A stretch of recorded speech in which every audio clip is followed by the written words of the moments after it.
We believe that wealth is a journey, and that this is your jumpstart to trading success.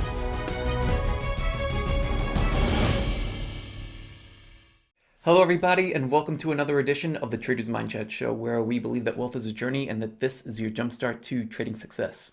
I'm Mike. And I'm Melissa. And since the markets have been pretty choppy today, Mike, I know though it's been stressful, it could have been a lot more stressful, right? Yeah, thank God. This has been kind of a stressful day as far as our tech goes with this recording software and all different kinds of things. But it could have been made a lot more stressful had I been in the market. Like right now, I'm 100% cash, and the reason why is because the market has been very choppy as of late. So the market can move in one of three directions. It could move up, down, or sideways. So how do you know when to hold them and when to fold them? Because now you got that song in my head. Yeah. Before we always. Hold them. Yeah, before we started recording this, I told her that know when to hold them, know when to fold them, and then that sparked this idea for trading. So knowing when to hold them and knowing when to fold them has a lot to do with your system, your methodology. So there'll be some systems that do great when the market is just moving sideways. One system that does well in that would be one where people are selling options. Right, so you could sell puts, you could sell call options, and if you are an option seller and the market is just moving sideways, then those types of traders are sitting there collecting premium, right? So a lot of terms. Hopefully, some of you listening are catching up. But do you?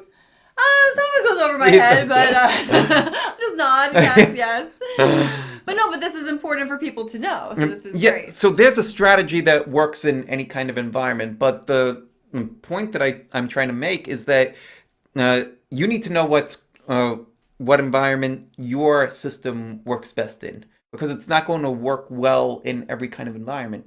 If you are somebody that does well when the market is in a strong uptrend, right? Like between March of last year and March of this year, right? Been pretty much in a very strong uptrend. Then that's one style. But when you say you put everything into cash, so it's not like you sold. So you did sell and then you put everything into cash. Okay. So so how do you make that how do you determine that that's the right move? Because the market tells you. But what if now it goes up again tomorrow? The market tells you when to enter it and when to exit, or at least that's the way that I operate. I have my system that it's because just saying, oh well, the market tells me, like that's just such a weird thing, right? But it's also because you're also in tune with the market. Like you understand, like we were talking about, like this intuition, like that sixth sense, that kind of like that gut feeling. Yeah, that just sounds so woo woo. Like like looking into a crystal ball. Like it's not that. But then what is it then? It's developing a system where you're interpreting what's happening. You're interpreting for me, I'm interpreting price action. Mm-hmm. So part of it, a large part of it is taking a look at what's happening on the major indexes. So there's 5 major indexes: the S&P 500, NASDAQ, Russell 2000, New York Stock Exchange, and the Dow. So I'll look at those major indexes, and I'll look at them on monthly time frames, on weekly time frames, and on daily time frames. It's kind of like having a broad perspective, a lot like seeing like seasons, right? Like, so if you walked out into the park, you could tell what season you're in by looking at the tree. Yay. Yeah, now spring. You could start to see like all the buds on the trees and some flowers starting to come Lily up. and I actually saw some flowers yesterday. We're very excited. And you could tell if you're in the middle of spring, if spring is just beginning, or if you're towards the end of spring, by seeing like how many flowers, like how many trees are blooming and everything, but you would start to see the first signs just a little bit here and there. Not every tree has tons of leaves on it, right? No, not yet. So that's a sign, and that's what you could do with the market too. You could look at the monthly charts of the indexes, and that will give you one sense of where you're at in the trend. Then you could dig a little bit deeper and take a look at how things are changing on a week by week basis. And then to really start to see like the most subtle signs of change, you could start to look at the day to day things and how they're developing. So I'm not really trading the indexes themselves. I'm trading the stocks within the indexes. So when the stocks within the indexes are presenting opportunities to hop on and buy, and there's ways to figure that out, like, well, what makes a good opportunity versus a not so good opportunity, then I'll get in when the opportunities look good. And if those ideas progress and bloom into a nice trading flower, then okay, great. Like this is a great environment. Let me go buy some more. But then when things don't go right, like so, let's say like I buy a trading flower and then a week later it withers and dies. Well, that's not really a great environment to be planting more, right? So then I'll just sit and I'll wait. And when new opportunities arise, then I'll test a little bit, see if those first ideas work. And then if they do, then I'll start adding a little bit more, adding a little bit more. And then I am always in a position where I am adding when things are working and taking things off when they're not. I love this idea because it's saying that you don't have to be in the market 24/7, No. 365 days a week, a year, and it's really making sure it's the right time. Yeah, in fact, you don't want to be. My first experience with trading, I got involved back in '99, right? The tech bubble. You'd think that I'd be crushing it. No, I had no idea what the heck I was doing. I was in some mutual funds, and I ended up not looking at the market again until 2002. And everything was down, and I had lost money getting in the biggest bull market there was and selling basically at the bottom. And I wouldn't have broken even until another 15 years later. Oh my God. So, wow. yeah, you absolutely need to know when to get in and, well, when to get out. And I think that a lot of new traders, we think that, oh, every stock that I think is going to go up goes up. It must be pretty easy just to get into this stock trading thing. But there's a lot more to it, correct? Yeah, that's I used to think the same way too, right? Like you have an idea and you check in on it, and let's say Apple, right? Like back in the day, you looked at Apple and it's just like, oh, I'm big fan of this company. I think it's going to do well. You see it at 10. Then you check back a few months later, and then maybe it's at 20. Like, oh man, I should have bought. Well, were you also seeing that it dropped down to 5 at one point? Probably not. When you have money on the line and when you're invested, you're paying a lot more attention to it. Like now you have skin in the game, and it's a lot different when you have skin in the game versus when you don't. It's easier to look in hindsight and say what I should have done or I would have done this, but there's a big difference between that and being in. Yeah, I think that that's so true.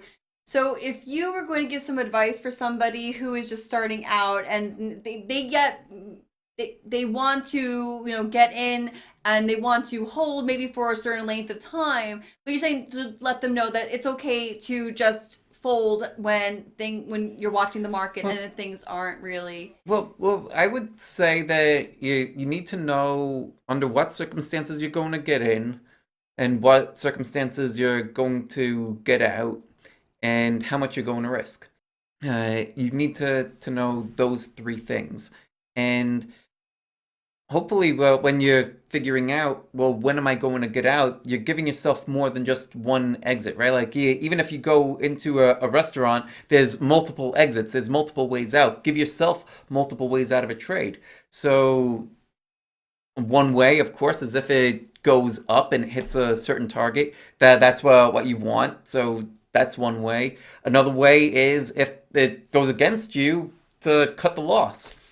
Don't be married to any particular stock. Yeah, no, like every single stock is going to end in divorce. Every single trade. Like there's no trade that you want to be married to for the rest of your life.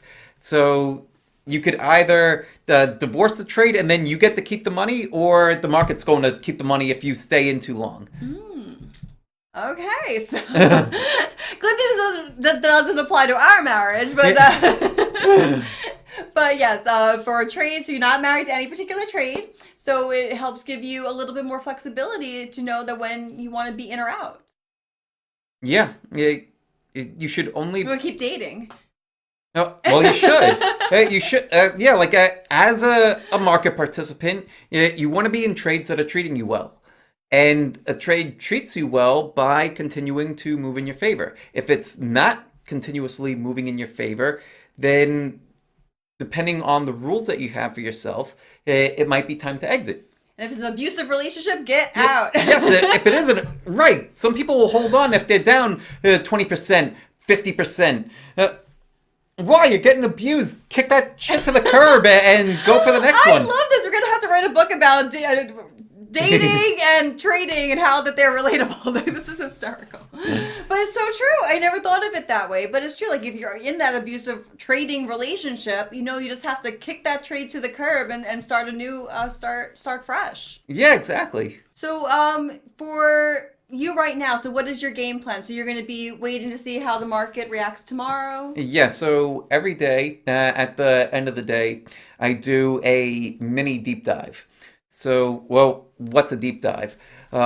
Every weekend, well, we do like a really, like a true deep dive where we're doing what we did before. That's in the Mara Elite program. Yeah, in the Mara Elite program. So it starts with the analysis of the major indexes and doing the multi-time frame thing. Then from there, we're looking at the number of stocks making new highs versus new lows each day, because the market cannot continue to move higher if the stocks within it are not making new 52-week highs. Same thing on the way down. The market cannot roll over if the number of stocks making new 52-week lows are not increasing. In fact, that's one of the key reasons why we're in this weird choppy period right now. People are waiting for the market to roll over. I've gotten so many questions of like, hey, when are we going to start shorting the market?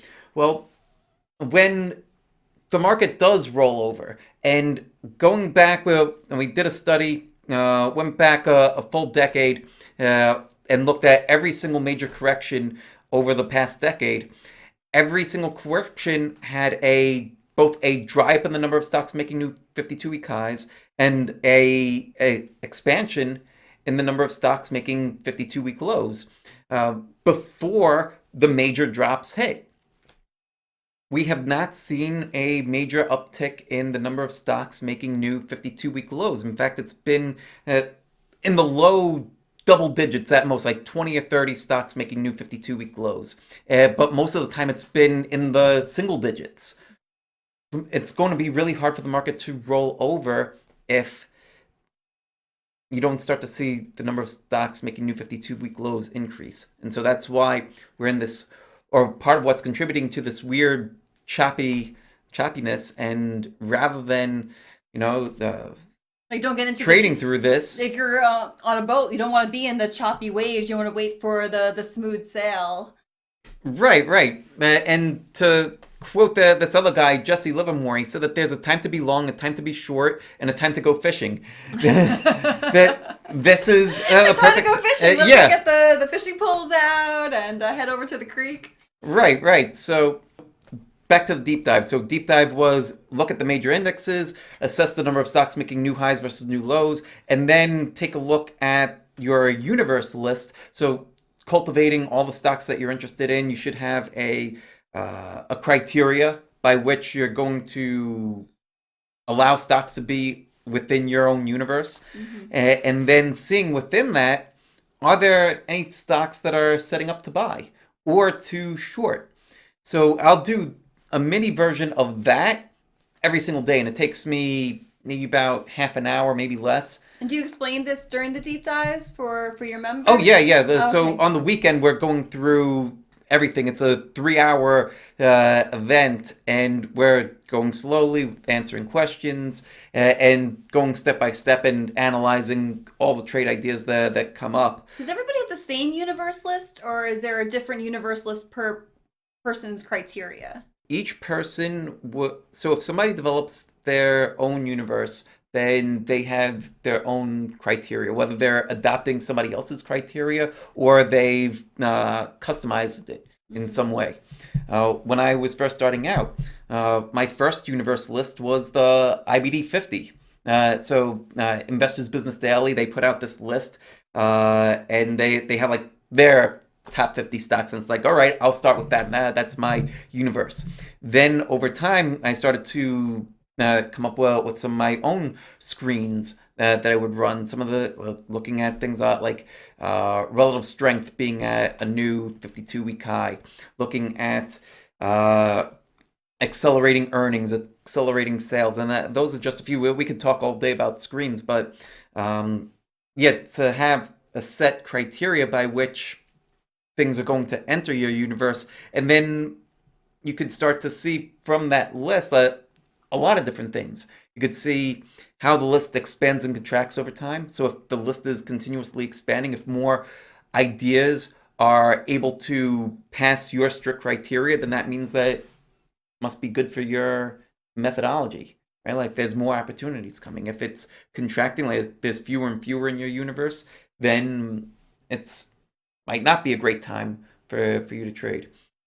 Some other things that are great from a universe, you could start to see what stocks in what sectors are setting up. So, not too long ago, like maybe about a month or so ago, there were a lot of stocks in the financial sector that were all setting up at the same time. Something must be going on in that sector. And then you could start to pick the best ideas within the sector, and that tends to lead to even more higher probability, more explosive moves. All right, great. And anything else that you guys would look at besides the universe list in order to make those decisions? You're starting with the universe list, and then from there, you're looking for trade ideas within that list. When you find your trade ideas, then you are filtering out, well, which of these fit a minimum criteria, right? Uh, are these trade ideas, are they giving me the reward to risk that I'm interested in? For me, I like trades that have potential for at least a 3-to-1 reward to risk. So if I'm going to risk $1, I'm hoping to make at least $3 on the trade. Doesn't always happen, but uh, that's my minimum baseline. And then from there, so now you have a smaller set.